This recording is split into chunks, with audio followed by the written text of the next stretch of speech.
Hey everyone, this is Undergrad Steve, and because we finally finished CK2, I wanted to take this video as an opportunity to talk about our journey over the last 5 years and also where we're going. When I first started CK1, I was only 20 years old. I had literally never made a game before, I'd not run a team before, and I'd never even written anything, not even like a short story or something like that. So at the start, I had to learn how to do everything: coding, writing, art. And so I put CK1's demo all together by myself. But the more I did it, the more it became clear that I couldn't just keep going on like that. I was burning myself out. I was working nonstop. And so I ended up hiring people. But the more people I hired, the more issues it just seemed to cause, because suddenly I was dealing with conflicts between team members, creative differences,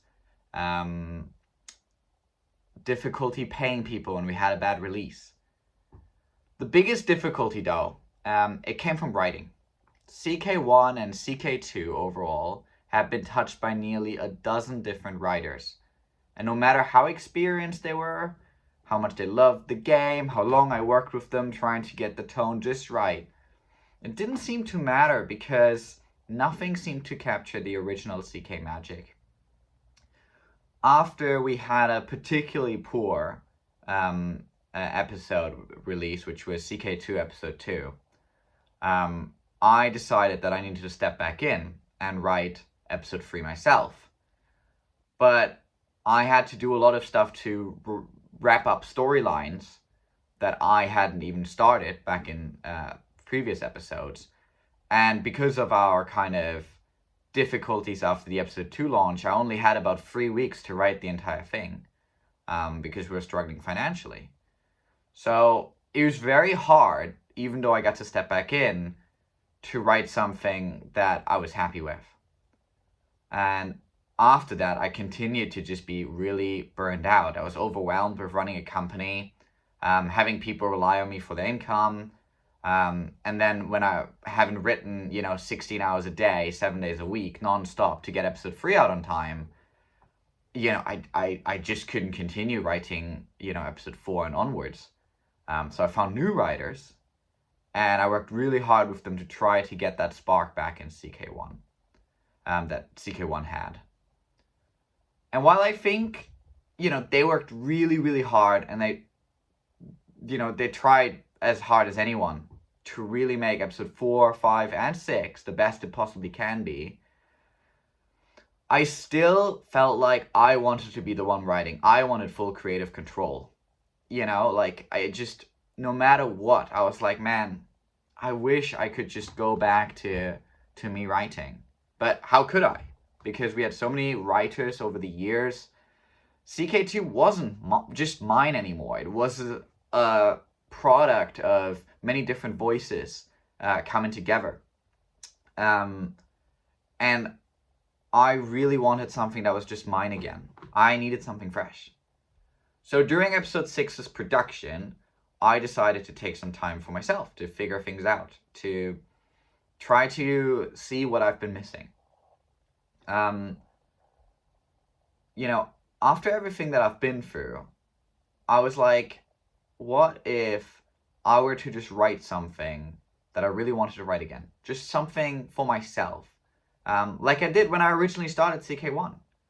Something that isn't based on audience expectations or financial pressures or anything else.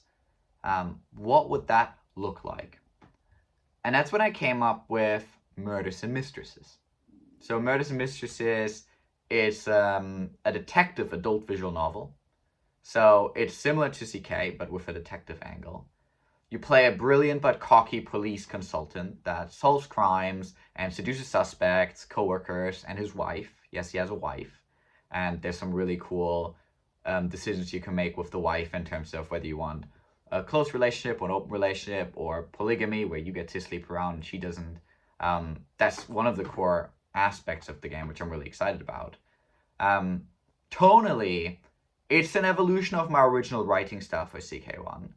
So it's darker, it's grittier, and it's more cinematic. But it's just as character focused, emotionally raw, and full of heart. And I think, for me at least, that's qualities that I really liked about my original CK1 writing. It was very like, I put my heart into that game. It may not have been the best writing. It may not have been the cleanest writing always, but it was genuinely my heart and soul was in there. And with Murders and Mistresses, that's the same. My heart and soul is in that game. Sex is a big part of the game. It's a release. It's an emotional regulator.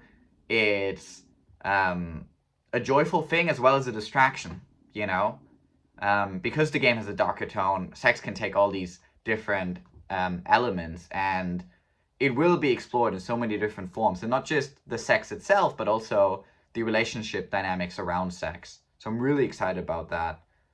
Every single sex scene in that game is different and has a different anchor, and I really can't wait for you guys to see it.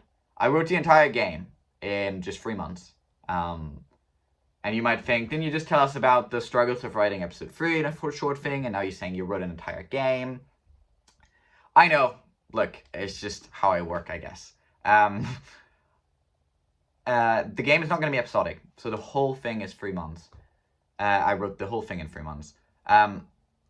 My best guess is that a single playthrough will take maybe 5-6 hours.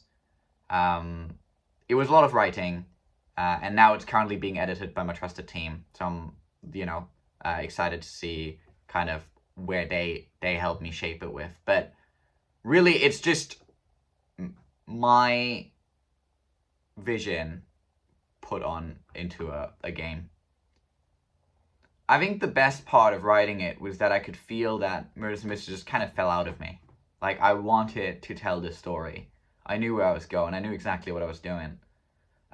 Much like with CK1, when I first started, it just kind of blobbed out of me. I had something to say. And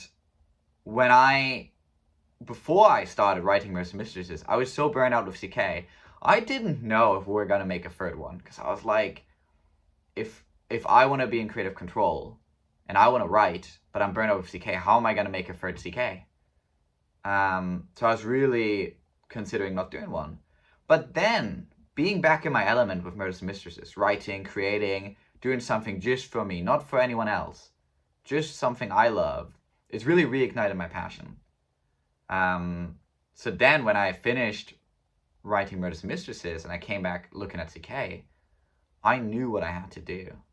I knew if I wanted to make another CK game, I would have to approach it differently. I would have to approach it the way I did Murders and Mistresses, the way I did CK1. Shut out the whole world and make something that I truly love. And that's what I'm doing right now. I've concepted pretty much all of College Kings 3 by myself, just with the help of our narrative consultant. I have the entire arc, the gameplay, where you're going to be managing San Vallejo College's new fight club instead of just fighting yourself. I know what I want to do with the existing characters, and I know what I want to do with new characters. I know that it'll be filled with authenticity and emotional rawness and heart. I know that I love it. And now all I have left to do is actually write it. I've got the whole concept, but I do need to write it. Looking at the size of it, it might take me a while. And that's exactly why my team is currently producing Murders and Mistresses first. They're creating the art and the animations and the remaining code for the game that I've already written fully, so that I can focus on College Kings 3. And I can make sure that College Kings 3 is everything I want it to be. And I'm not going to have to compromise on anything. So that's what's going to happen next. We're continuously monitoring College Kings 2 and all its episodes for post-launch support. We'll add patches and fix any remaining bugs. And we're slowly starting up production for Murders and Mistresses. And once that's out, hopefully then I'll have written enough of College Kings 3 so that we can start producing that. All in all, our goal is to release Murders and Mistresses demo later this year, then follow with a Patreon early access, and then release the game fully on Patreon and Steam when it's done, sometime in 2026. And then we'll do a College Kings 3 early access on Patreon, and later that year, and then we'll follow that with a full release of College Kings 3 on all platforms by 2027. So with me back in writing, I want to make sure that I also write more detailed dev updates, because I'm in the thick of it and I can really tell you what's going on in my head. And so I really want to do more frequent ones, more in-depth ones, really keep you guys in the loop. That's my goal. Just like I did at the start of CK1. Before I sign off, I want to thank you all. Whether you're a new fan or someone that's been with us for all 5 years, your support, both in love and monetarily, has been what's kept us going, what's kept me going. And I also want to thank my team, both the people that are still with us and the ones that aren't. I want to be very clear that every buggy release, every not so great line of dialogue, every image imperfection over the last 5 years, that's on my head, not theirs. I care a lot. I care so much about the game, the people, the fans. If I'm being honest, I don't always know what the right decision is. How to balance the team happiness, the deadlines, and my own creativity. But for me, I see finishing CK2 as a fresh start, a way for me to grow from all my learnings and to do a better job, making even better games, and with an even happier team and even happier fans.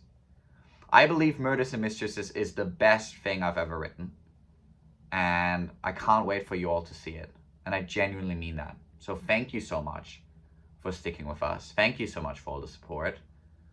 This was Undergrad Steve. I hope you have a fantastic day, and I hope you stay tuned for more updates from us.